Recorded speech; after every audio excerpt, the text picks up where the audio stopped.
is nothing more powerful than a believer that has set their mouth to praise and worship, even in the middle of a challenge.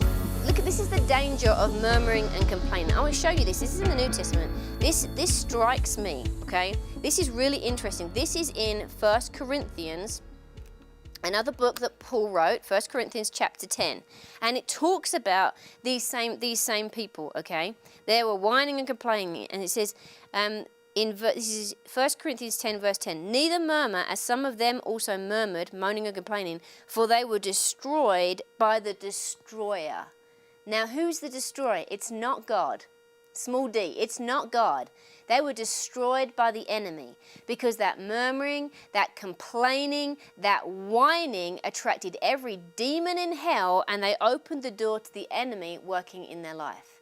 I don't know about you, but I don't want to be opening the door to no enemy with stuff that comes out of my mouth. I want to be attracting all of the power of God into my life, amen. I want to be speaking life, amen. Man, this is so important because it changes our perspective on how we see God in our life and what we even receive from Him. You know, the opposite of whining and complaining is rejoice. Is to rejoice. Is, you know, we don't, in all things we give thanks. We don't give thanks for all things, but in all things we give thanks. And there is nothing more powerful than a believer that has set their mouth to praise and worship, even in the middle of a challenge.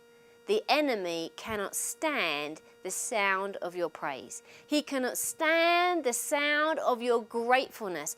He cannot stand it. That's one of the things he hated about Job, right? I mean, seriously, it's like, I'm not going to quit believing. I'm not going to give up. I'm not going to quit praising. Why? Because God is worthy. Even though it hurts, even though it's difficult, even though it's a challenge, I refuse to allow my mouth to be a vessel that attracts the powers of darkness.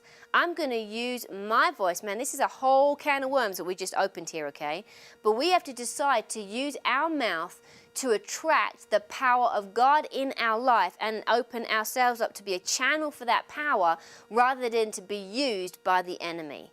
Because when we do that, we'll start infecting the people around us with positivity. We'll start infecting the people around us with faith. You know what? I've tested positive. I am contagious for faith. Amen. I'm contagious for the power of God. I'm contagious for praise and blessings. Why? Because I'm a child of the Most High God. He has invoked a blessing over me. He has consecrated me. I know that He's chosen me. He's picked me. He's called me His own. He attends to me constantly. He's given me an inheritance. He's called me blessed with every spiritual blessing in heavenly places. No matter what's going on in my body right now, it's going to have to bow the knee.